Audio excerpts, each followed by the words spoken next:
방금 소개받은 이인숙입니다. 이렇게 만나 뵙게 돼서 대단히 반갑습니다.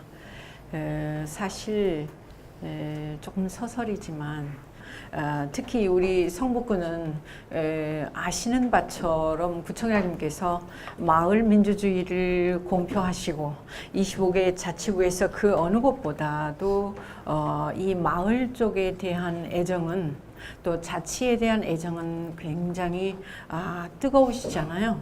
그런 까닭에 제가 어설프게 강의하면 상당히 어려울 것 같다는 그런 생각이 들어서 주민 참여와 마을 자치에 대해서 사실 이 주민 참여의 이해에 대해서 제가 이제 짧게 한번 도입 부분에서 설명을 해올리겠습니다. 이제 보시는 바처럼 헌법적으로는 대한민국은 민주공화국이다가 헌법 제1조 1항이 그렇게 제일 먼저 나오거든요. 그래서 이제 민주주의라는 단어, 민주라는 단어에 대해서는 우리 여기 앉아 계시는 전체적으로 제가 선생님들이라고 말씀드리겠습니다. 굉장히 자연스럽게 민주주의에서 우리 대한민국 민주공화국이지? 그래. 그렇다면 민주주의에 대해서는 어느 정도 다 잘 알고 계세요. 근데 이제 그 다음에 공화국이 뭔가? 공화국이 뭔가에 대해서는 제가 여기서 나름 이렇게 지금 준비해 봤습니다. 공화국이라는 자체가 공동체를 의미를 해. 공동체, 우리 이웃 간의 커뮤니티 공동체이고, 그 다음 특히 라틴어 레스퍼브리카나 파브리카라고 하는 이 라틴어에서 연유된 그런 공동체를 의미하는 그러한 단어가 바로 이제 공화국이라는 것입니다. 특히 그렇기 때문에 국가는 모두에 의해서, 그럼 여기서 모두라고 하는 것은 이제 국민이 될 수도 있겠고 또 주민이 될 수도 있겠죠. 저기서 모두를 위한 모두의 것이어야 한다. 모두는 여기서 대한민국 국민 전체 5천만을 얘기를 한다고 볼 수 있을 거고, 그렇다면 여기서 이제 이러한 공동체 활성화를 위한 이 공화국 건설에 있어서의 가장 기본이 되는 조건이 뭐냐면 바로 참여하는 것하고 그 다음에 뭐 하는 걸까요? 자치하는 거예요. 예. 그러니까 공동체를 여기서 활성화하고 공동체를 형성하는 데 있어서 국가가 할 수 있는 것은 분명히 전반적으로 거기서 입법, 사법, 행정을 통해서 전체적으로 국가의 기능과 역할을 다 만들어가고 거기에서 이제 진행을 하겠지만, 거기서 가장 중요한 5천만 국민들이 공동체를 활성화시키기 위해서 할 수 있는 가장 기본이 되는 것은 뭐냐면 아까 말씀드렸던 것처럼 뭐라고요? 참여와 자치라고 하는 거예요. 근데 참여와 자치라는 단어가 여기 앉아 계시는 선생님들이 이제 쉽더라 어렵더라 다 같이 다시 한번 참여와 자치 쉽더라 어렵더라? 어렵더라.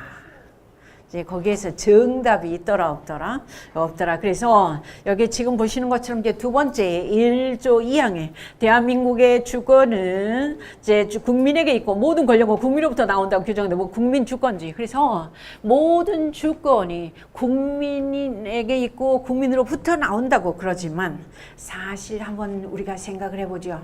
자, 지금 병원에서 두 사람이 기다리고 있습니다. 이제 거기서 손님 이렇게 예약 손님 많아가지고 기다리고 있는데 어디 사세요? 물어보세요. 어디서 오셨어요? 예. 그러면 예를 들어 서울에서 왔어요. 아니면 난 지방에서 왔어요. 근데 지방에서 왔다는 것 자체가 또 뭔가 우리가 생각을 하기에 사실 서울 중심으로 봤을 때의 지방이 되고, 그죠? 다시 한번 서울 중심으로 봤을 때 지방이 되고, 그 다음 이제 서울에서도 예를 들어서 저는 송파에서 왔어요. 아니면 저는 성북구 어디에서 왔어요. 라고 자기가 살고 있는 거주지를 말씀드리는데, 보통 우리 대한민국 이렇게 보면 전반적으로 최근의 분위기는 모든 국민들에게 주권이 다 있는 것처럼, 그리고 모든 주권이 국민으로부터 나오는 것처럼 말은 헌법에 보면 명시되어 있지만은 실질적으로 각 국민 한 사람 한 사람이 가지고 있는 그런 권력이 주권이 똑같이 배분될 때는 딱 한 곳 한 장소밖에 없어요. 다 같이 언제냐면 우리가 투표할 때 각자가 가지고 있는 투표권을 받아서 찍을 때는 다 하나하나의 힘이 모아지는 것처럼 보이지만, 보편적으로 우리가 바깥 활동을 할 때 아니면 이웃 사람을 만났을 때 저는 누구예요? 저는 옆집에 사는 누구예요? 근데 거기에서 이제 부가적으로 그 사람이 어떤 부가가치를 갖고 있는지, 사회활동을 뭘 하고 있는지, 내가 어떤 지위에 있고 어떠한 일을 하고 있고 이런 것들이 굉장히 다 달라지기 때문에 여기서 지금 주권재민이라고 하는 요 지금 말씀에 대해서 우리는 지금 99%는 동일하지만 1%는 조금 약간 그렇게, 근데 최근 들어서는 다 아시는 것처럼 지금 문재인 대통령이 들어서면서 가장 뜨겁게 회자되는 그러한 단어들이 있다라면 분권과, 다 같이 분권과 자치라고 얘기를 하죠.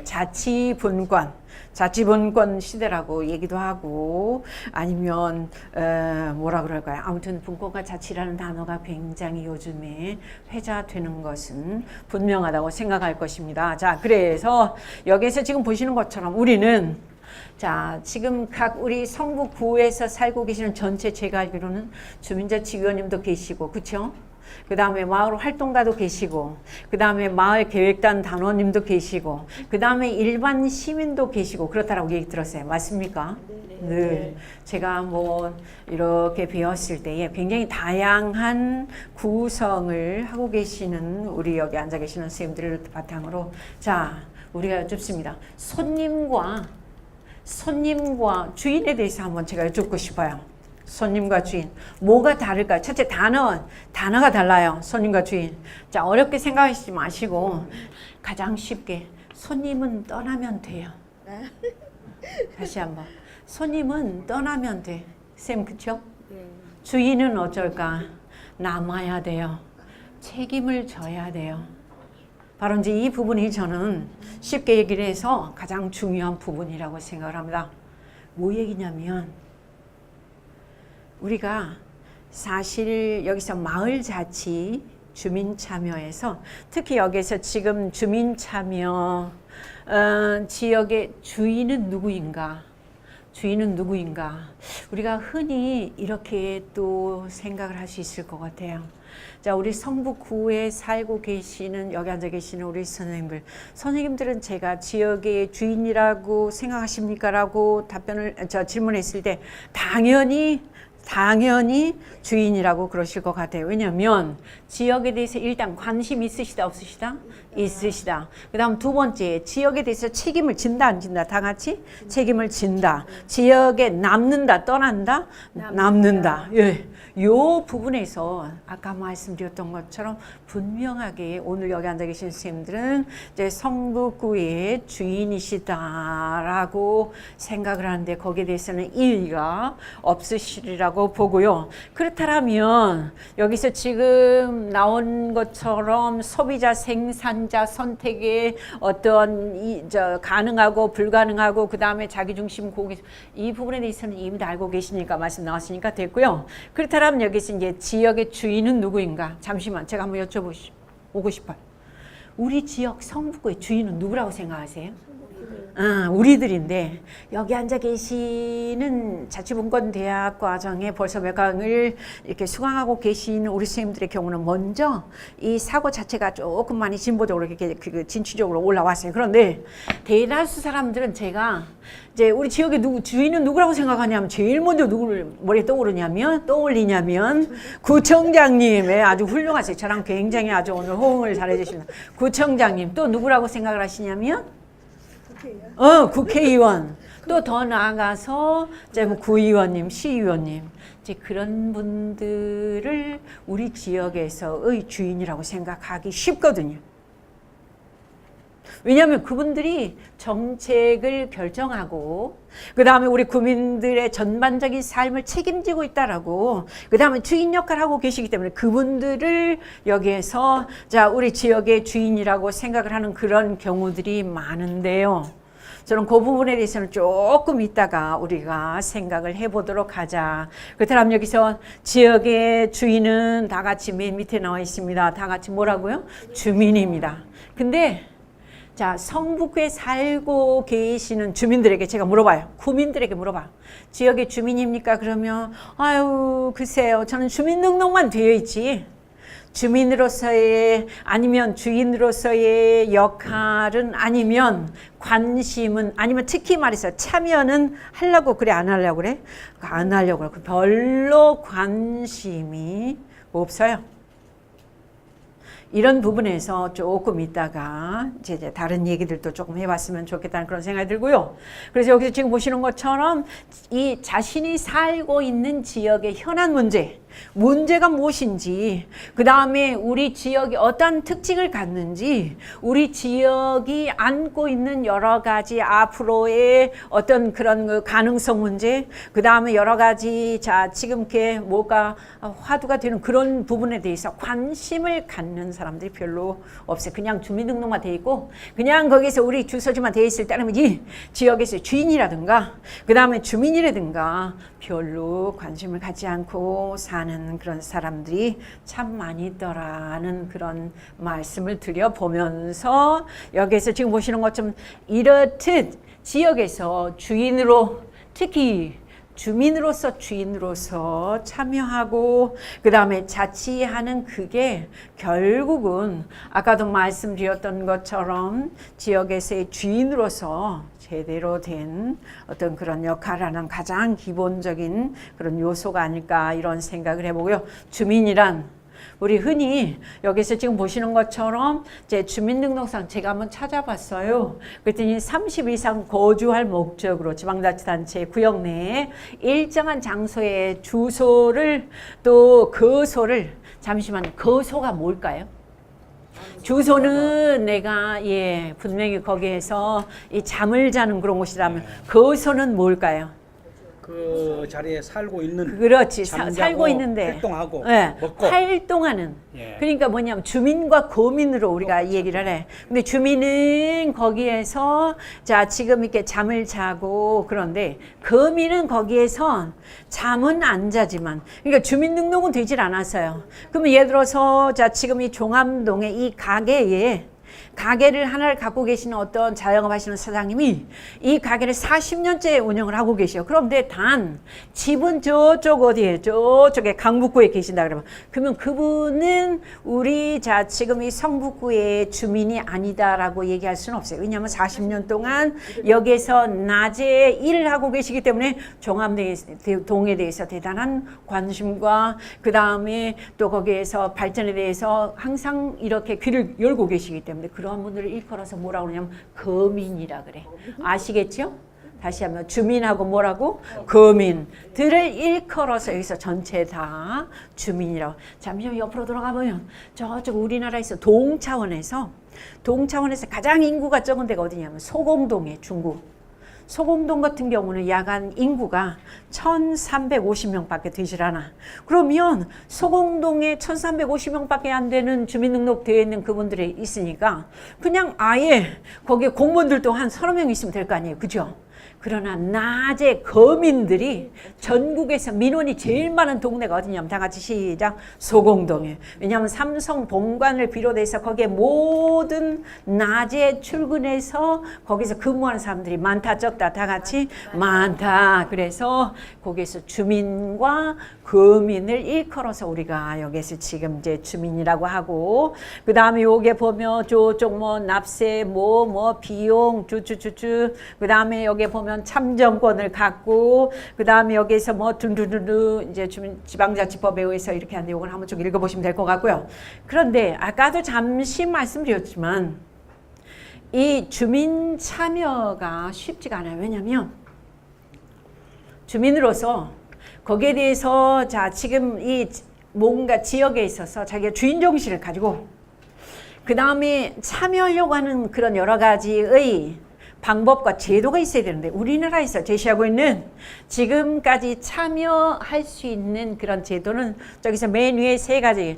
직접 민주주의 제도. 직접 주민들이 아니면 국민들이 참여할 수 있는 그런 제도는 여기서 지금 보시는 것처럼 제일 먼저 다 한번 읽어보시면 뭡니까? 국민투표.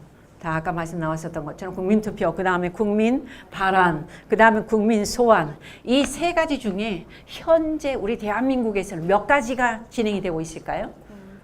그렇죠. 국민투표 하나밖에 안 돼. 단 주민 주민으로 들어가면 조금 섬세하게 밑으로 들어가면 요 바로 밑에 주민 다 같이 한번 읽어보시면 주민 뭡니까? 시작. 참여제도. 주민 참여제도라고 해서 이제 주민들이 각 지자체 단체별로 할 수 있는 것들이 여기서 몇 가지가 있는 거예요. 주민 발의. 그 다음 두 번째 여기서 이제 주민 투표.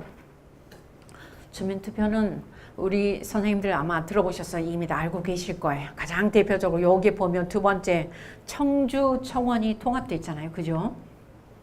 지금까지 한 8번 정도의 주민 투표가 있었는데 방금 말씀드렸던 것처럼 청주 청원 통합에 대해서 첫 번째는 부결되었다가 두 번째 이제 가결이 됐었고요. 그 다음에 여기서 이제 가장 대표적으로 방사선 이제 핵폐기물 처리장을 이렇게 그 설치할 수 있도록 주민들 대상으로 여기에서 자 지금 이렇게 투표를 했었습니다. 근데 거기에서 가장 많은 4군데에서 자 우리 지역으로 방사선 폐기물 처리장을 갖다가 시설을 옮기도록 4군데에서 투표를 했는데 가장 많은 거기에서 자 지금 비율이 올랐었던 데가 어떤 데냐면 다 같이 경상북도 경주죠. 경주에 해서 거기에 투입된 돈이 얼마입니까? 40조? 연차적으로 되는데 그래서 경주시장이 그때 굉장히 또 웃었다가 또 가만히 또 생각을 하니까 이게 이제 우리 그 환경 유해 물질이 될 것 같아서 또 울고 뭐 여러 가지 것들이 있는데 어찌됐든 여기에서 이러한 정말 그 커다란 사업을 할 때는 주민들에게 의사를 물어볼 수 있는 그 외에도 주민투표할 것 같으면 전에 오세훈 시장님 2011년도든가요? 저기 그 무상급식 해가지고 안 되면 그거 자 지금 주민투표에 붙여가지고 그만두겠다고 해가지고 결국은 예 그때 백두대간을 시험 길게 다니시던 누구셨냐면 종주하는 박원순 후보한테 그냥 자리를 뺏겨서 지금 현재 6년째 그죠? 아닌가? 맞죠? 네, 이제 그런 것도 사실은 주민투표의 가장 대표적인 방법이고요. 그 다음에 여기서 이제 조례 재개폐에 대한 청구권인데 이제 여기는 우리 뭐 성북도 마찬가지일 것입니다만 25개 자치구들 중에서 방사능으로부터 어린아이들이 학교에서 급식을 이제 일본의 그 사건 이후로 우리나라도 이 방사능의 유해에 대한 그런 해악을 미리 좀 차단해야 되겠다 해서 여기에 보시는 것처럼 조례를 또 개정을 해서 급식조례 발의해가지고 초등학교에서 유치원에서 아이들이 이 급식하고 있는 그런 재료들에 대해서는 방사능의 거기에 오염 여부를 미리 다 전부 다 점검을 하고 자 하도록 하는 일테면 조례 청구 개폐 뭐 저런 것도 있고 그 다음에 이제 국민 소환제가 있어요. 국민 소환제는 여기서 지금 보시는 것처럼 공무원들 고위직 공무원들을 이렇게 끌어내릴 수 있는 거잖아요. 주민들이 발의를 해서 투표를 해가지고 끌어내릴 수 있는 거예요. 가장 대표적으로 이제 보면 하남시의 시장이 이제 그 임기 중에 역점 사업으로 해서 저게 지금 보시는 것처럼 하남시 광역 화장장 을 설치를 하겠다라고 여기에서 이제 내걸었어요. 그랬더니 하남 시민들이 아니 화장장이 얼마나 지금 불길한데 뿐만 아니라 거기에서 자 내뿜는 연기에서 상당히 유해 물질이 그래서 지역민들에게 상당히 자 지금 그 안 좋은 그런 요소가 작용이 될 텐데 해서 결국은 여기서 시장과 시의원 3명을 대상으로 거기에서 이제 찬반 투표를 했는데 그 중에서 시의원 3명은 저게 지금 보시는 것처럼 다 물러나가도록 했어요. 그런데 시장님은 그런 대로 아직까지 자리를 유지하고 계십니다. 그래서 저런 것도 보면 고위 공무원들을 갖다 지역 주민들이 이렇게도 할 수 있고 저렇게도 할 수 있고 그 다음에 정책에 대해서 주민들이 찬성 반대를 이제 여기서 투표를 통해서도 할 수 있고 그 다음에 여기서 이제 주민 투표가 이제 가장 대표적인 하나를 제가 이렇게 또 가져왔는데요. 보시는 것처럼 독일의 베를린하고 브란덴부르크하고 그 시가 있어. 뭐 얘기냐면 통일되기 전에 잠시만요. 독일을 우리나라로 얘기하면 동독의 한가운데 있는 게 바로 베를린이거든요. 서베를린. 그래서 어떻게 했냐면 통일이 된 다음에 서베를린하고 그러니까 서베를린이 저쪽 그러니까 평양 같은 데가 있는 거예요. 근데 이렇게 있는데 거기에 자 지역 그 베를린 지역하고의 통합을 그럼 이제 베를린 사람들은 어떻게 생각했냐면 우리 베를린은 시가 조금 좁으니까 옆으로 좀 넓게 옆에 있는 주하고 합치면 상당히 여러 가지 것이 물류도 그 다음에 무슨 교통도 그 다음에 세금도 엄청 좋을 것 같잖아요. 그래서 그것을 통합하자라고 이렇게 제안을 했었거든요. 근데 베를린 시민들은 60몇 프로가 찬성을 했어요. 근데 브란덴부르크 옛날 동독 사람들이 압도적으로 반대했어. 그래서 통합이 안 됐죠. 그러한 사례들이 여기저기 곳곳에 많이 있고요.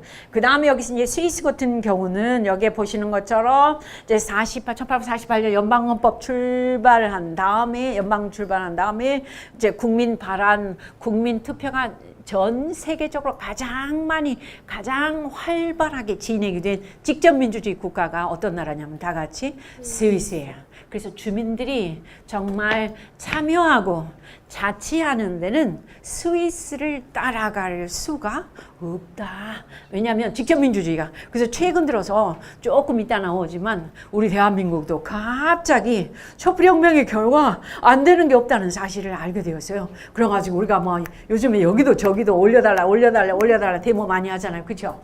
직접 민주주의가 답이다.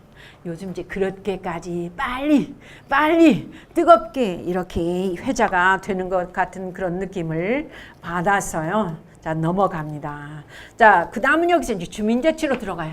이제 주민 참여가 됐었다면 자치로 요렇게 들어가는데 주민자치 제도는 사실 조금 안타깝긴 하지만 여기에서 주민자치라고 하는 게 뭐냐. 주민들이 지역에 대해서 관심을 가지고 스스로 근데 아까도 잠시 말씀 나왔던 것처럼 스스로가 되더라 안 되더라. 시작. 안 되더라.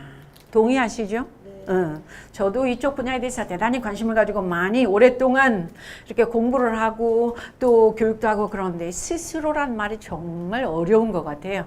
근데 지역에 대해서 관심 가진 건 돼. 근데 스스로 그 문제를 해결하기 위해서 답을 찾고 노력을 하고 논의를 하고 이게 정말 안 되기 때문에 이제 안 되니까 최근 들어서 박 시장님이 이제 이런저런 고민을 하다가 행자부에서도 중재처를 만들어 보고 하다가 안 되니까 최근 들어서 다 아시는 것처럼 2년 딱 됐어요. 자, 무슨 계획이라고 시작.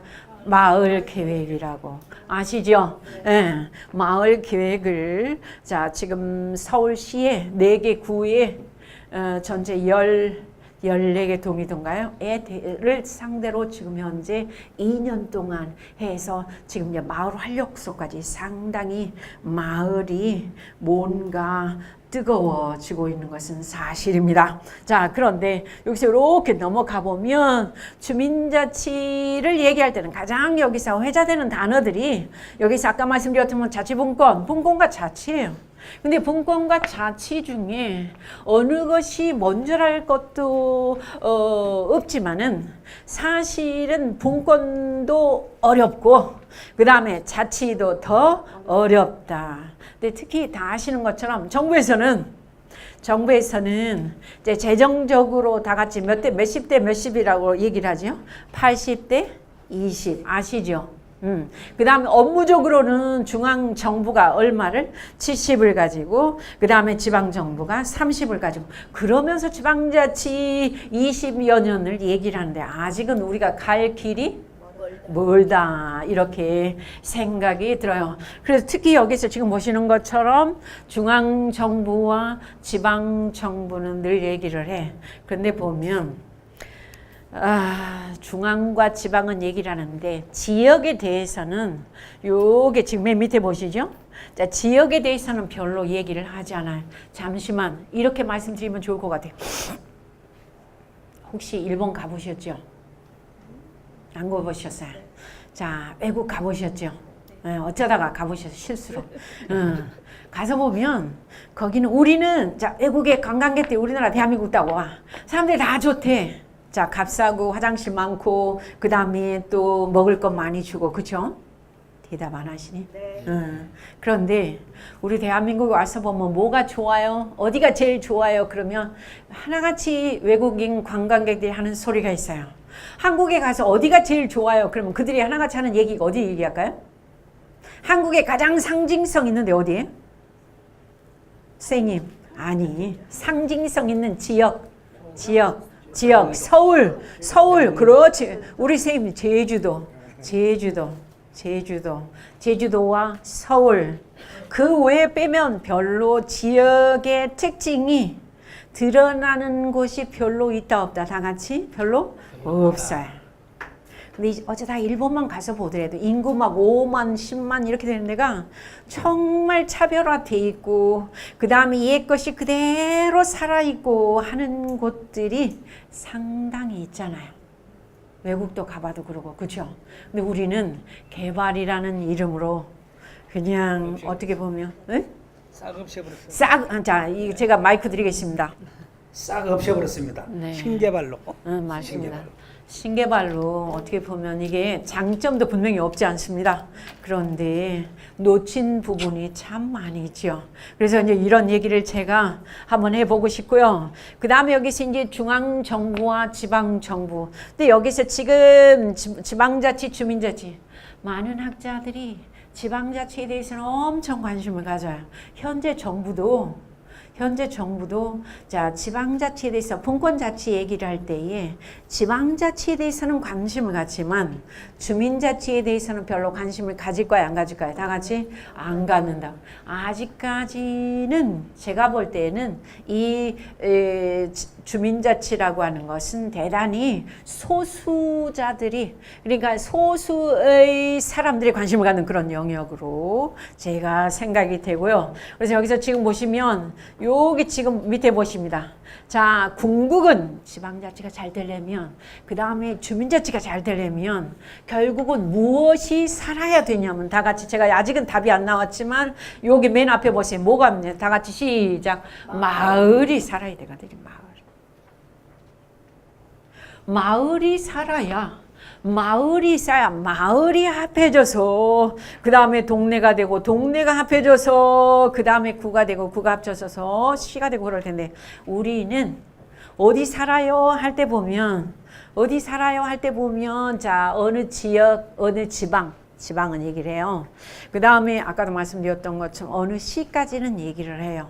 근데 거기에서 동네, 마을은 별로 이렇게 중요하게 생각하지 않는 그 부분을 보면서 사실은 우리의 가장 소중한 부분이 내가 살고 있는 내 지역, 내 마을이 사실은 정답일 수 있거든요. 근데 그런 부분에 대해서 사실 별로 중요하게 생각하지 않고 항상 우리 정부는 지금까지 자 지방 그러니까 예를 들어서 어느 지방 경상도 지방 전라도 지방 그 다음에 무슨 어디 이렇게만 얘기를 했었지 동네에 대해서 마을에 대해서 별로 관심을 갖고 그 다음 거기 소프트웨어라든지 그 다음에 컨텐츠를 자 지금 발달시킬 것에 대해서는 별로 신경 안 써봤던 건데 최근 들어서 우리가 주민자치위원회를 중심으로 해서 마을 만들기 마을 계획단이 오면서 거기에서 이제 마을 의제를 발굴해서 마을 사업을 막 쫙쫙쫙 하는데 보면 아직 거기에서 느끼는 것은 뭐냐면 아직까지 우리가 자 지역의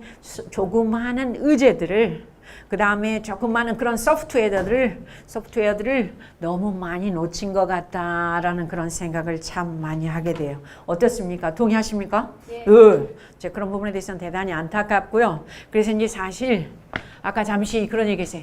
일본에서 최근 들어 보면 직접 민주주의가 굉장히 강조된다. 왜냐하면 지금 보면 일본은 인구가 엄청 이렇게 줄고 있고 그 다음에 또 그 대신에 어떻게 보면 경제는 조금 활성화되고 그러니까 이제 뭔가 돌출구를 마련하기 위해서 직접 민주주의에 대해서 근데 우리나라도 사실 앞으로는 주민자치 시대가 도래하지 않겠는가라고 많은 학자들이 지난 1, 2, 3강에서 자 교수님들이 이 부분에 대해서 그래서 이제 협치해야 된다. 네. 민과 간이 그 다음에 민이 상호 네트워킹 하지 않으면 이제 앞으로는 상당히 어려워질 것이다에 대해서 많은 그런 강조를 하셨으리라고 보는데요. 그래서 이제 다들 패러다임이 바뀌고 있지 않느냐. 지금 4차 산업혁명 시대를 목전에 두고 우리는 적극적으로 준비하지 않으면 안 되기에 아마 이렇듯 자치분권 대학도 각 지역별로 이렇게 진행이 되고 있는 거 아닌가 하는 그런 생각이 들었습니다.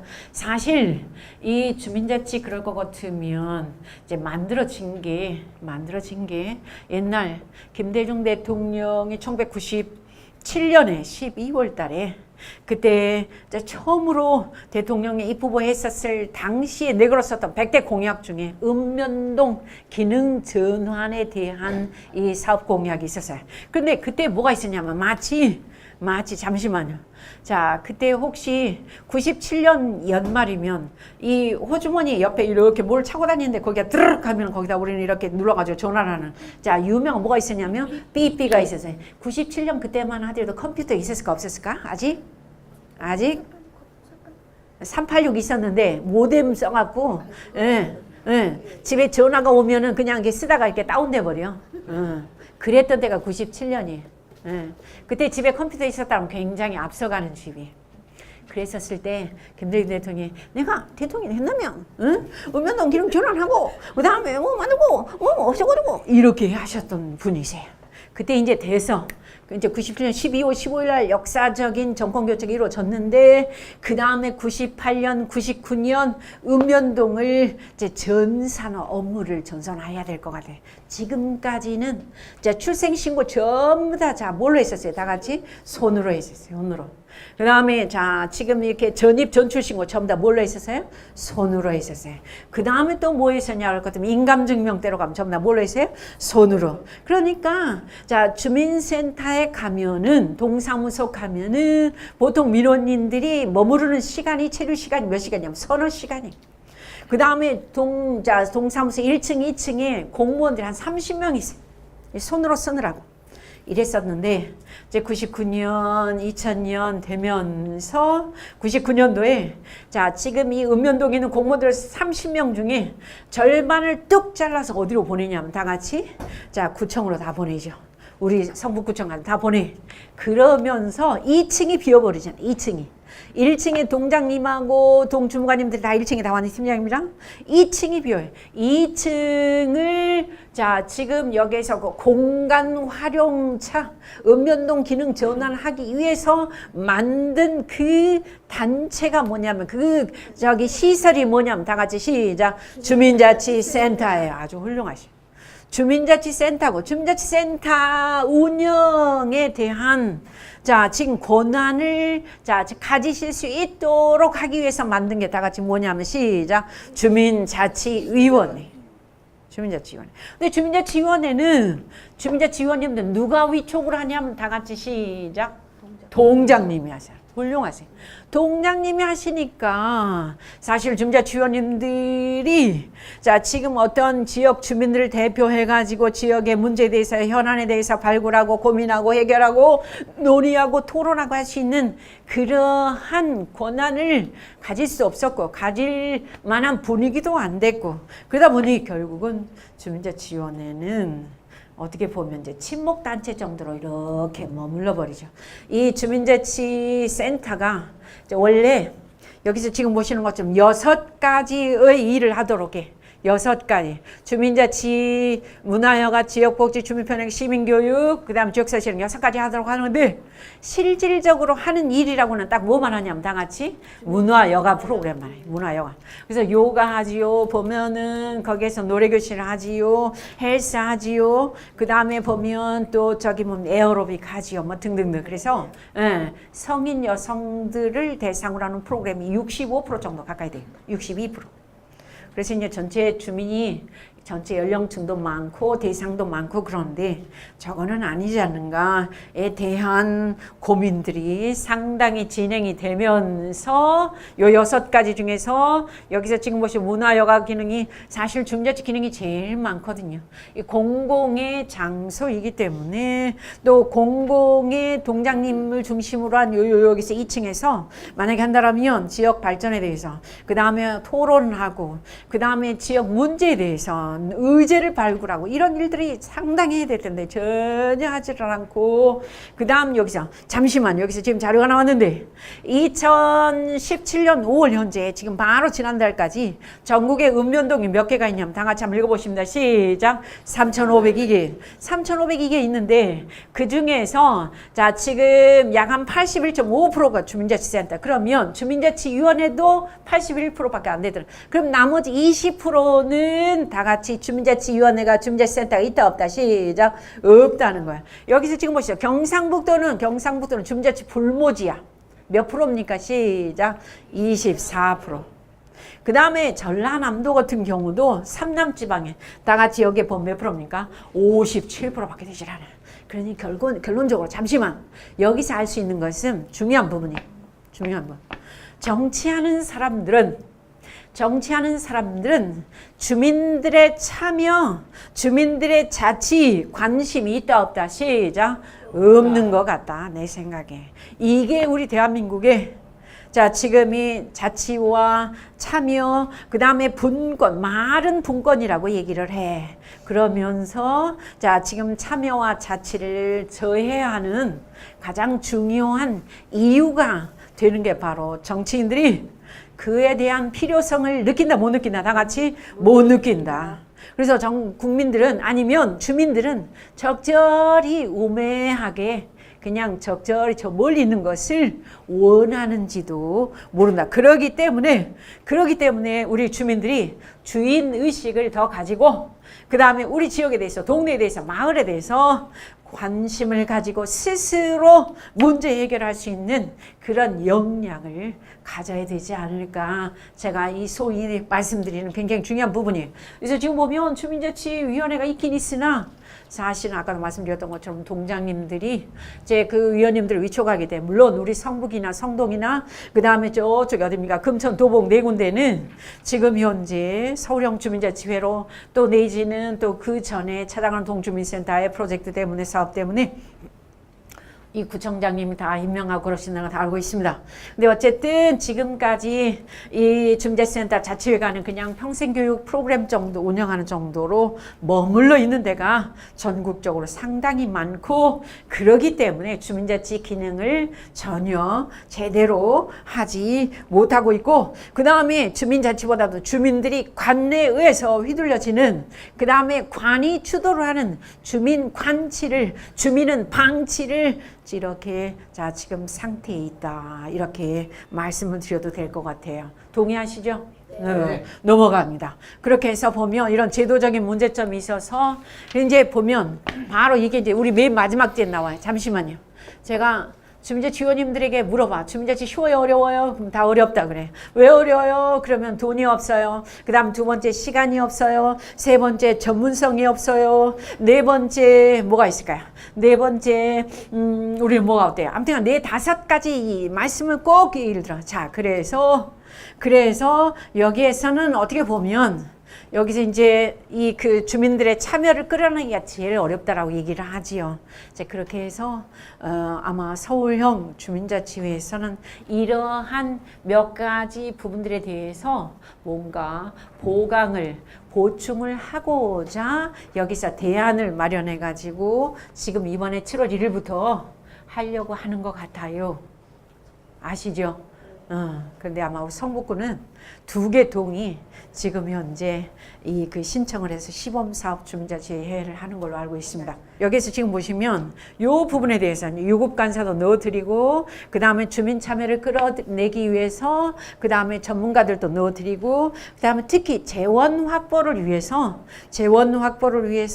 사실은 주민자치회가 자립할 수 있어야 향후 2, 3년 내에 그렇도록 하기 위해서 사업을 발굴하고 그다음에 법인을 등록을 하고 뭐 여러 가지 것들에 대해서 이제 전문가들 다 집어넣어 드려요. 뿐만 아니라 여기에 보면 이제 재정 그다음에 제도화 이런 여러 가지 것들이 정착이 될 것도 같은데 이제 지금 현재는 아직까지 국정자문기획위원회 거기에서 조금 이렇게 조율 중인 걸로 행자부의 모델하고 같이 이제 그렇게 지금 생각이 되어집니다.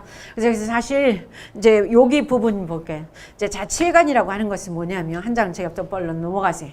자, 주민자치센터 자치회관은 제가 볼 때 가장 중요한 게 우리 성북구의 모든 20개 동에 살고 계시는 각 주민들을 봤을 때에 여기서 개인자치는 엄청 잘 되고 있어요. 개인자치는.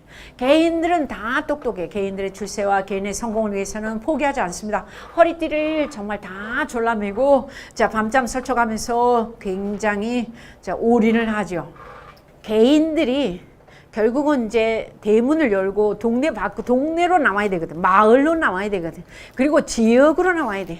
근데 지방으로 나오라는 게 아니에요. 자, 지방자치 지방으로 나오라는 게 아니라 지역으로 나와야 돼. 지역으로. 근데 지역으로 동네로 마을로 사람들이 나온다 안 나온다. 시작. 안 나온다는. 이 사람들이 동네로 지역으로 마을로 나올 수 있도록 여기서 이제 어디에서 돗자리를 이렇게 펴고 사람들을 끌어내야 되냐면 여기 지금 보시는 것처럼 다 같이 여기 뭡니까? 시작. 주민자치센터 자치회관에서 그 역할을 해야 되는데 아까 주민자치라고 하는 그런 기능이 있으니까 주민자치를 위해서 거기서 동네 사람들이 모여가지고 지역의 현안 문제에 대해서 자 논의하고 토론하고 그 다음에 고민하고 해결 방법을 찾고 이런 그런 노력이 있어야 되는데 그런 것보다는 그냥 지금 현재 프로그램만 돌리고 있으니까 상당히 안타깝다. 그래서 결국 주민자치는 저는 이렇게 얘기를 합니다.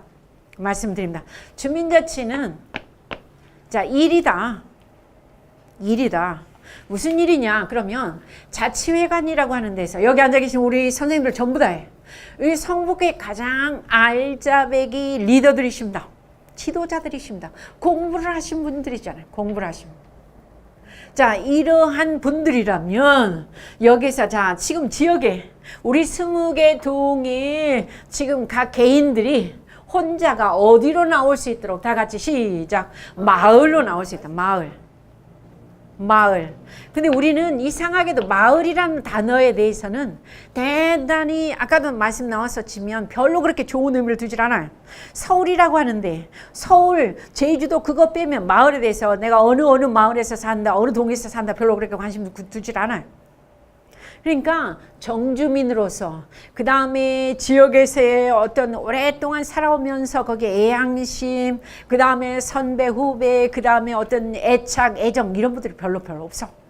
그냥 주민등록만 되어 있는 이런 따름인데 여기 지금 보시는 것처럼 혼자가 아까 개인이 자 마을로 지역으로 동네로 나왔을 때에 나올 수 있도록 여기서 지금 보시죠. 스스로 일할 수 있도록 자치할 수 있도록 성북구에서 마을에서 자 지역 현안에 대해서 관심을 가지고 일할 수 있도록 자 거기에서 자 지금 여기 지금 뭐라고 얘기를 하십니까? 다 같이 돗자리 멍석을 우리가 깔아주면서 예, 지역 주민들을 지금은 주민이 아니에요. 주민등록만 되어 있는 이 주민들을 사실은 거기에서 그분들이 이제 개인으로 머물러 버리고 있잖아요. 더 많은 사람들을 이 개인들을 주민으로 끌어내는 요 작업을 여기 앉아 계신 우리 자 선생님들이 같이 함께 손을 맞잡고 해주신다면 우리 자 성북구 모든 마을들이 좀 발전할 수 있지 않을까. 마을 계획을 통해서 내지는 마을 활력소를 통해서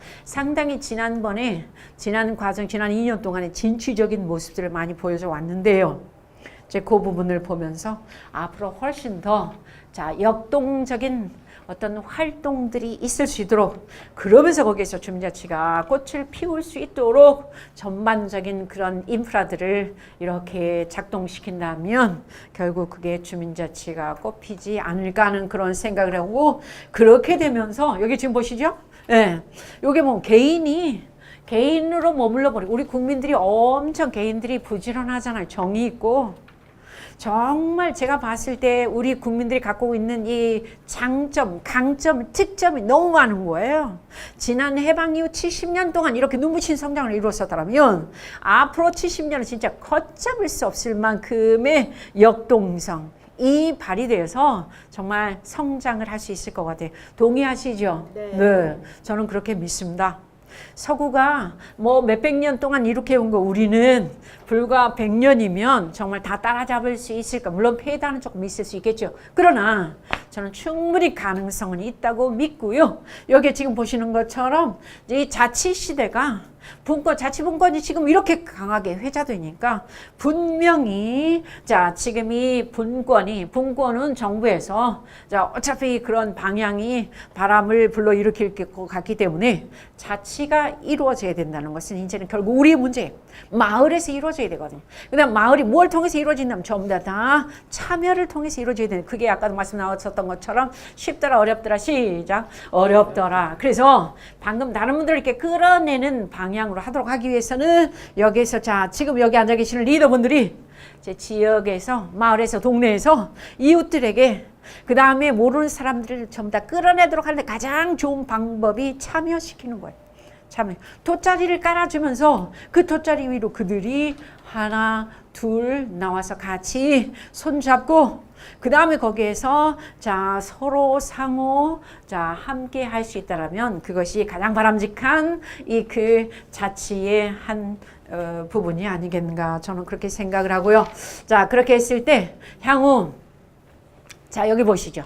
주민자치회가 지금 현재 이렇게 보면 서울형 주민자치회가 아까도 잠시 말씀드렸던 것처럼 아직은 우리 이제 성북에서는 두개동인데 이게 이제 그 공식화는 안 된 것 같아요. 그런데 다른 데에서는 상당히 활발합니다. 이렇게 보면 성동은 4개 동인데 8개 동을 하겠다 그러고 아니 6개 동을 하겠다 그러고 금천 6개 동, 그 다음에 저쪽에 도봉 6개 동. 그래서 지금 이제 22개 동이 20개 하려고 그러는데 22개 동이 할 것 같아요.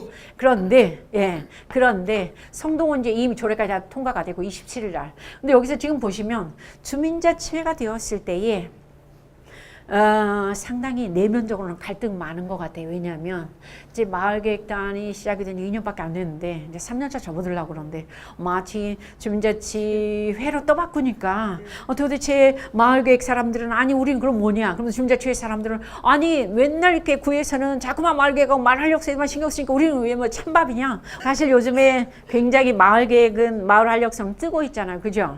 그래서 주민자치위원회 쪽에서 볼 때는 다들 배가 아파. 그래갖고 도대체 우리 뭐냐. 그래서 이제 그렇게 표현했었을 따름 이제 오해 없으셨으면 좋겠고요. 예, 좋습니다. 그래서 저는 이렇게 보고 있어요. 네, 다시 한번 여기 나오는데 이제 지역에 있는 모든 기관들과 그 다음에 직능단체들 그래서 예를 들어서 보면 지역사회보장협의체 그 다음에 주민자치예산위원회 그 다음에 등등 여러 단체들과 그 다음에 또 등등 단체들도 있겠죠. 자 그럼 여기서 직능단체 그 다음에 시민단체 우리 보면 이제 사회적 경제 안에도 보면 몇 개 단체들 전부 다 들어있고 그러고 그래요.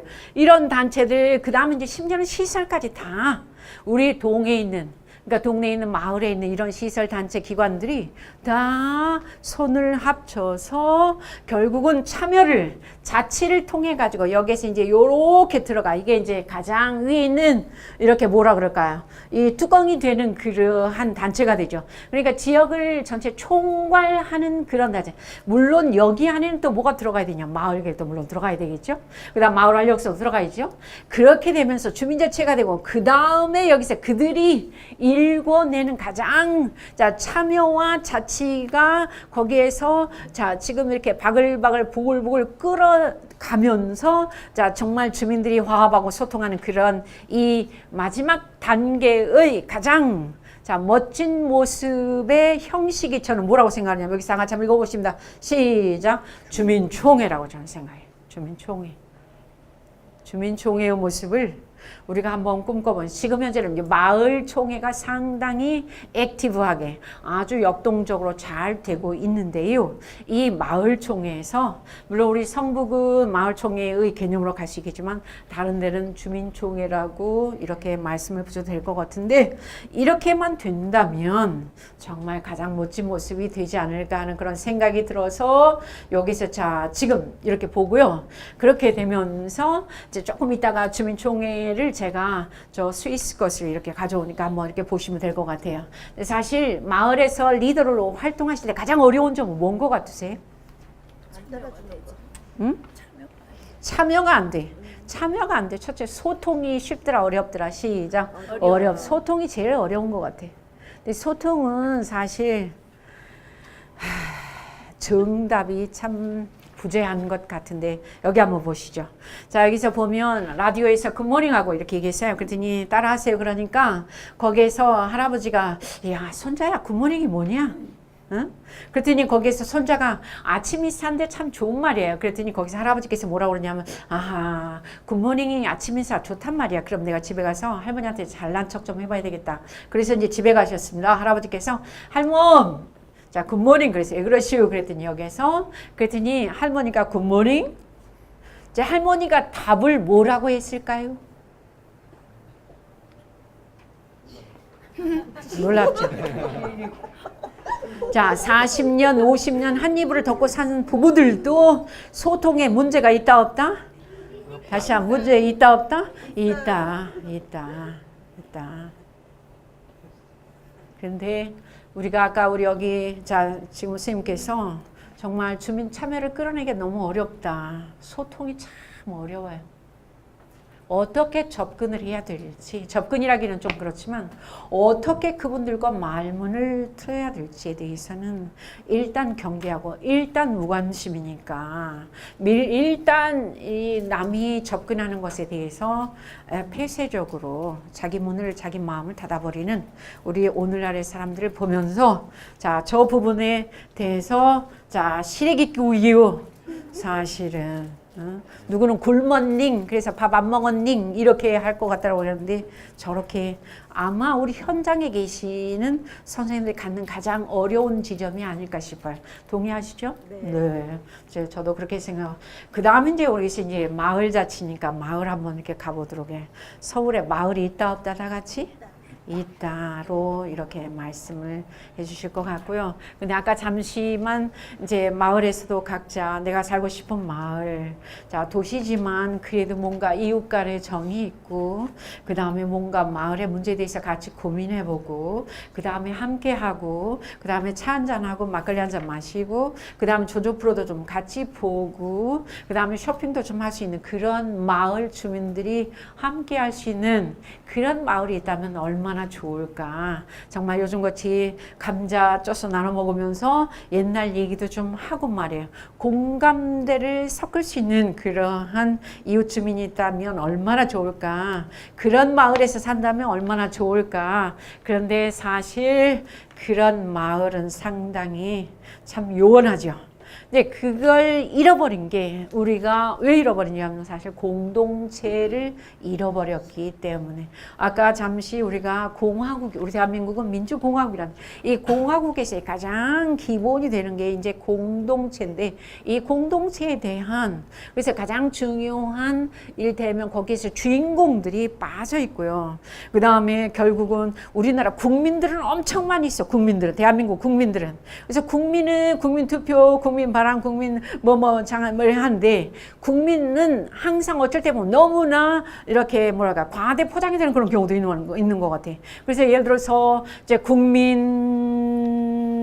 배우, 국민 가수, 국민 또 뭐가 있을까요? 국민 우리가 아까 잠시 말씀드렸던 거 국민은 너무너무 있는데 주민이라는 단어는 별로 활용이 되더라 안 되더라? 안 되더라. 안 되더라. 그 다음에 지방은 많이 회자되지만 지역은 회자가 안 되더라. 이런 부분 보면서 사실 여기서 마을이라고 하는 것은 가장 중요한 게 여기서 삶의 터전이었던 그런 자연불학을 일컬어서 그 다음 특히 여기서 동질성을 가진 사람들끼리 모여가지고 여기서 이제 공동체를 주민들끼리 이렇게 이룩하는 게 결국은 마을에서의 가장 근데 여기서 마을의 가장 기본 다리는 뭐냐면 여기 지금 보시는 것처럼 이제 직접적 대면이 가능한 이웃집 사람들과 항상 이렇게 자 맞닿을 수 있는 그런 거리에 위치한 근린 지역으로 근린 지역에서 그러니까 가장 가까운 지역에서 이웃 사람들과 함께 자 이렇게 마주하면서 거기서 공동체를 형성하고 지역의 문제를 직접 해결하고 참여하는 그러한 모델이 바로 여기서 이제 마을이다라고 얘기를 할 수 있을 것 같고 거기서 이제 근린 그래서 요즘 이제 마을자치, 근린자치, 주민자치, 동네자치 그래서 자치의 형태에 대해서 대단히 여러 가지로 이제 이렇게 나누기도 합니다. 어쨌든 여기서 이제 마을이라고 하는 것은 그런 정도로 알아두시고요. 그래서 마을은 여기서 지금 보시는 바처럼 결국 이제 국가다. 그러니까 국가만 여기서 뭐 입법, 사법, 행정 이게 어떤 그런 그 조직이 있고 그 다음에 무슨 뭐가 있고 그런 게 아니라 마을도 사실 가서 보면은 거기서 나름의 이제 보면 규칙이 있고요. 나름의 질서가 있고요. 그 다음에 마을에는 나름의 역사가 있어요. 네, 국가만 있는 게 아니라. 그래서 그 마을은 사실 알고 보면 이제 국가와 다름없는 그런 어떤 포지션을 갖고 있다. 그 다음 두 번째 여기서 지금 보시는 것처럼 이 마을 자치가 제대로 되려면 가장 중요한 것은 마을이 건강해야. 나 다시 이걸 역으로 생각하면 개인이 건강해야.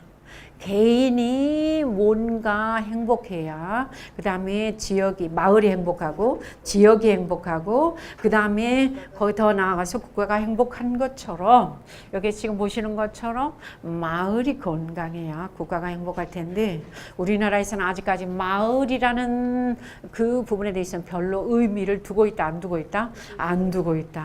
지방에다는 상당히 지방자치 또 무슨 지방에서 많은 의미 부여를 두고 있지만 마을은 아직까지는 굉장히 이렇게 소외되어 있는 그런 느낌을 받고 있기 때문에 마을이 건강해야 마을이 튼실해야 국가가 자 제대로 자리매김을 할 수 있을 것 같다는 그런 생각이 들고요.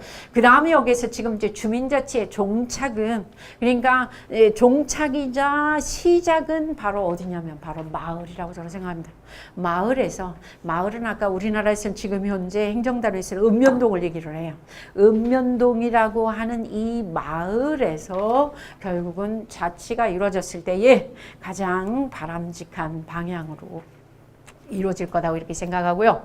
그 다음에 여기서 이제 주인인 주민자치, 이제 시민이 아니면 주민이 결국은 어떤 그런 마을 자치의 주인공이 되어야 된다. 뿐만 아니라 이제 그 마을을 원활하게 소통시키는 형식과 절차가 바로 여기서 이제 마을 자치다. 이렇게 이제 말씀을 드릴 수 있을 것 같고 마을 자치는 결국 여기서 마을 단위까지 주민 자치가 그래서 요즘 최근 들어서 자치라는 그런 단어, 분권이라는 단어 했을 때에 이제 지방 자치도 되지만 이제 마을 자치, 그다음 특히 주민 자치가 상당히 이렇게 비중을 더해가고 있다. 뿐만 아니라 생활형 밀착 주민자치 그래서 요즘은 특히 생활자치란 단어를 많이 쓰고 있습니다. 많은 학자들 사이에서 그렇게 얘기를 하고 있고요. 이제 그렇기 때문에 또 많은 학자들도 이렇게 되게 되면 주민자치가 뭔데? 각자마다 아까 말씀드렸던 근린자치, 그 다음에 마을자치, 동네자치, 주민자치, 생활자치 이 자치를 이 모든 대상이 다 다르고 그 다음에 그걸 구분하는 자 다 틀리고 그 다음에 정의조차도 다르고 그러기 때문에 상당히 조금 난해할 수 있다. 그래서 이제 향후 이제 주민 참여와 마을 자치, 우리 성북 같은 경우는 이제 그 마을 자치과가 또 마을 민주주의가 과가 이렇게 있기 때문에 25개 자치구 중에서 가장 앞서가는 이 자치분권에 대한 어떤 열망이 이제 행정적으로 제도적으로 이미 다 세팅이 되어 있다. 저는 이렇게 보고요. 그러기 때문에 우리 성북에서의 자 주민 참여와 마을 자치는 상당히 잘 될 것 같은 그런 느낌이 들어요. 그런데 이제 그런 느낌이 드는 것과 또 열망이 있는 것과 우리 단체장님은 김영배 구청장님의 또 속내는 항상 일치는 하지는 않아. 왜냐하면 이제 정치하시는 분이니까 무슨 말씀인지 아시죠? 자, 거기까지만 얘기하고 그 다음에 여기에서 지금 보면 자, 지금 참여 민주주의가 정답이다. 이 부분은 다 아실 것 같고 이제 마을이 살아야 결국은 주민자치가 건강해진다도 넘어가고 그래서 자, 지금 보시면 아까 잠시 말씀드렸어요. 저게 보시는 것처럼 이제 주민총회 원조가 스위스에 있는 이제 글라로스 칸톤, 그러니까 유럽은 전부 다 주일마다 이렇게 천주교니 아니면 개신교니에서 성당에서 아니면 이 교회에서 자주 만나기 때문에, 그리고 이 주거 집의 개념이 우리처럼 투자의 개념이 아니라 이 거주의 개념이다 보니까 이 이사를 가고 우리는 이렇게 샀다 팔았다 이걸 잘해야지 재테크를 잘한다고 생각하잖아요, 그죠? 근데 그 사람들이 그렇지 않으니까 이제 조상 대대로 내려오는 집에서 이렇게 살다 보니 그분들의 경우는 보면 항상 만나는 사람들이 교회에서도 만나고 성당에서 만나고 그러다 보니 지역에서의 문제, 현안 문제 뭐 이런 부분에 대해서 상당히 이렇게 뭐라 그럴까요? 관심과 그 다음에 참여가 굉장히 일반화되어 있죠. 그래서 여기서 지금 스위스 같은 데는 직접 민주주의가 굉장히 발달된 그런 나라에서 여기서 지금 보시면 여기서 이렇게 직접 민주주의 제도에 직접 주민들이 거기 참석하는데 항상 거기서 제일 먼저 여기에서 지금 보시는 것처럼 2016년 과세 주민세를 자 비율을 거기서 다 이렇게 주민들이 결정을 해버려요. 놀랍죠? 다시 한번 놀랍죠? 네. 우리가 지금 현재 하고 있는 마을 총회세의 그 마을 그 의제들하고 상당히 좀 차이가 있습니다. 그 다음에 두 번째 여기서 맨 밑에 보면 심지어 2017년도에 글라로스의 주민총회에서는 뭘 하냐면 자 지금 부르카 착용 금지를 의결해봤어요. 그러니까 아랍 여성들이 왜 눈까지 가려지는 부르카를, 그러면 독일 같은 프랑스 같은 데는 부르카를 착용했을 때의 벌금이 200유로예요. 공공자리나 밖으로 나왔을 때. 왜냐하면 혐오감을 자아내기 때문에. 그래서 만약에 본인이 그걸 내지 못할 때는 아버지나 오빠가 200유로를 벌금으로 내야 돼요. 이제 그러한 법이 프랑스에서는 통과되어서 지금 현재 진행 중인데, 여기서 지금 보시는 것처럼 세법의 변화, 그 다음에 문화재로 등록된 집의 수리 신청 허가 여부, 이런 거 우리는 당연히 어디에 있으니 우리는 구청에서 다 하잖아요, 그죠? 아니면 시에서 다 하고. 그 다음에 여기서 지금 보시는 것처럼 스포츠 행사 보호 조치에 관한 변화, 그 다음 빈민 구제 관한 법률 변화, 주민청의 권한의 자리 처리 변환, 여기서 자연보호구역 내 통행의 허가권, 이런 것들도 전부 다 누가 결정하냐면 아까 말씀드렸던 거 다 같이 어디에서? 주민총회에서. 우리가 생각하는 마을 의제하고는 조금 달라. 지금 현재 차동 35개 동에서 지금 현재 이렇게 하고, 그 다음에 여기서 지금 보시면 어제 보니까 동네자치 역량을 높이기 위해서 안희정 충남도지사가 뭘 얘기했냐면 자 1년에 자 저기에 뭐라고 나왔냐면 충청남도에 어제 58억의 지방세가 거친대요. 주민세가 죄송합니다. 주민세가 58억 걷는데 이 주민세 58억을 16개 시군에 이를테면 전부 다 이걸 배정을 하는 것도 하나의 방법이다.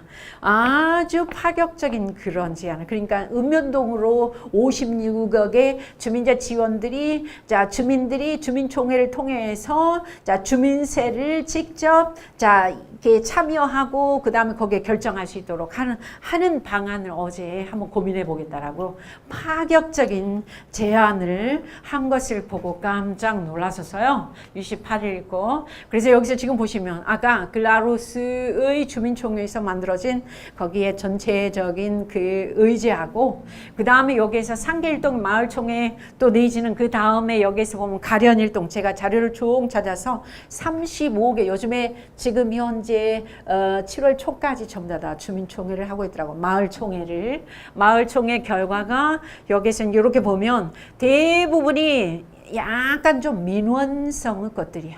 요게 지금 보시는 거 에스컬레이터. 그 다음에 자 지금 여기에 보면 버스 노선. 그 다음에 요게 보면 의료수거함 환경정 이런 것은 굉장히 더 바람직하죠. 근데 약간 좀 우리랑 이 글라루스 것들하고는 약간 좀 차이는 있는 것 같아. 그래서 이걸 보면서 우리가 첫 발자국을 떼었으니까 우리도 자, 성북에서만큼은 참여와 자치가 조금 더 활발하게 진행이 되었으면 좋겠다. 이제 마지막 페이지입니다. 이제 마지막 또 이렇게 그 수료식을 하셔야 된다고 그래서 여기서 어떻게 하면 주민 참여와 마을 자치를 활성화시킬 수 있을 것인가. 특히 이제 관과 민의 역할에 있어서 우리가 끊임없이 고민을 해봐야 될 것 같아요. 동의하시죠? 그 다음 이제 마지막으로 서울형 주민자치회의 성공을 위해서 무엇을 어떻게 해야 될 건가? 특히 마을 공동체와 주민자치위원회와 이제 제가 이렇게 교육 가서 보니까 마을 주민자치위원회에서는 대단히 80% 저한테 공식적으로 그랬어요. 80%의 주민자치위원님들이 대단히 서운하시다 이렇게. 80%의 주민자치위원님들이 우리는 뭐냐? 아니 우리는 17살 17년이나 됐고 그거는 2년밖에 안 됐는데 그들은 돈 주고 그 다음에 또 무슨 뭐 주고 그래서 전부 다 관이 그쪽만 관심 갖고 있는데 우리는 뭐냐 이러면서 막 뭐랄까요 이렇게 울분은 아니고 분노해 하면서 그렇더라고요. 그래서 굉장히 지금은 전반적으로 서장안 동주민센터에서 마을 활력소 예를 들어 마을 활력소 같은 데에서는 거기서 공간을 이렇게 만들어야 되니까 동주민센터에서 공간을 내주는데 아니 2년밖에 안 됐는데 거기는 마을 활력소 공간을 우리 주민자치원회 우리 17년 20년 다 되는 아직까지 우리는 공간도 안 없으면 뭐 하느냐 이러면서 막 이런 얘기를 이렇게 들었었을 때에 그러실만도 하겠다는 그런 생각도 했었는데요. 그 부분에 대해서는 우리가 다 여기 앉아 계시는 분들이 숙제로 드리도록 하는 게 좋을 것 같아요. 어떻게 하면 우리가 참여와 자치를 마을에서 주민들과 함께 잘 활성화시킬 수 있을 것인가에 대해서. 자, 마지막으로 질문 한 분만 받고서 여기서 끝내도록 하겠습니다. 과연 그 주민 참여의 어떤 방법이 뭐 이렇게 외국 사례라든가 좋은 방안이 있는지 그 어떤 참여시키기가 참 많이 힘들거든요. 맞아요. 외국 사례 같은 경우는 뭐 세금 감면을 해준다거나 어떤 인센티브를 준다거나 참여하면은 그런 어떤 사항이 있는데 만약에 그런 사항을 우리나라에 어떤 접목해 간다면 어떤 좋은 방안인지. 외국의 경우는 그런 인센티브를 주는 것보다 그러니까 우리나라하고 약간 본질적으로 좀 이렇게 그 분위기가 다른 것 같아요. 우리는 이 정주의식에 대한 애향심에 대한 어떤 책무감이 조금 덜한 것 같고요. 그들은 오랫동안 그 지역에서 살기 때문에 주인의식이 기본적으로 팽배해 있어서 어떤 인센티브나 이런 거 바라지도 않으면서 그게 이제 몸에 체화되어서 나타나는 참여와 자치의 스타일인 것 같고 그리고 우리나라는 이 읍면동이 마을의 규모가 너무 커요.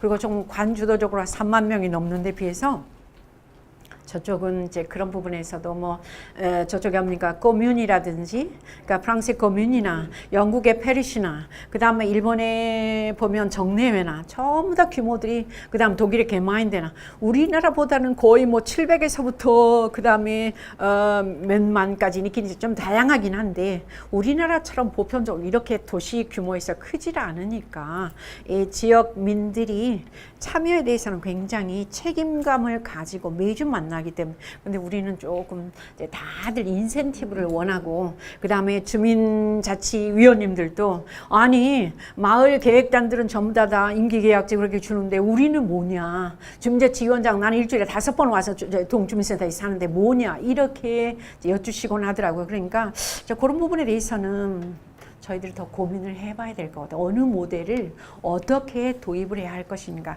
한국형으로. 근데 정답은 아직까지는 조금 못 찾은 것 같아요. 고민이.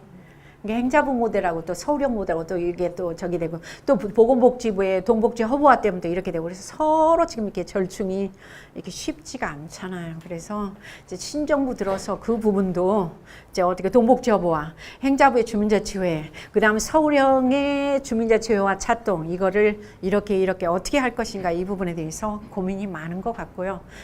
서로 지금 이렇게 조율 중인 것 같아요. 조율 중. 예, 그래서 그 부분도 상당히 예.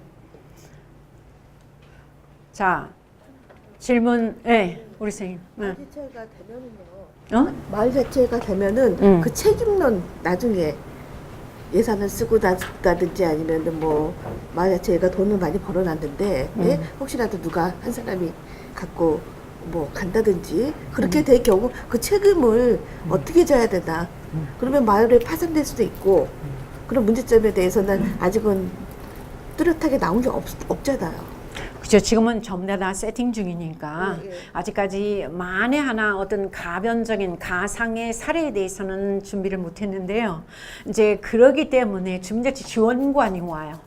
주민자치 지원관이 오고 또 동 그 간사가 또 오고 또 그러면서 저쪽에 구청에서는 사업 지원단이 오고 그래서 이를테면 상호 전방위에서 세팅을 하면서 교육도 있으면서 그다음 전문성도 배양하고 그다음에 돈도 주고 특히 주민자치회가 되었을 때 자립할 수 있도록 그다음에 사업을 제대로 할 수 있도록 역량을 방향을 주민자치 지원관과 그다음에 간사가 책임을 지고 그 다음에 거기 사업단이 또 이렇게 책임을 지고 하는데 그 부분에 대해서는 충분히 저는 가능하리라고 봐요. 단 만약에 그 사람들이 돈을 가지고 도망을 간다 그 다음에 파산을 일으킨다 이러 했을 때는 진짜 방법이 그러지 않도록 하기 위해서 또 보면 여기저기 사업단도 있고 뭣도 있고 그러니까 그 부분은 각별하게 이렇게 애정을 또 신경을 쓰면 그 부분은 저게 사전에 예방할 것 같아요. 그거 걱정하지 않으셔도 될 것 같아요. 충분히 저는 잘하면 자치가 정말 되는데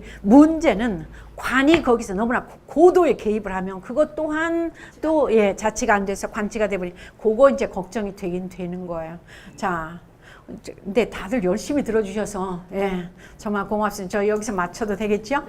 고맙습니다. 네.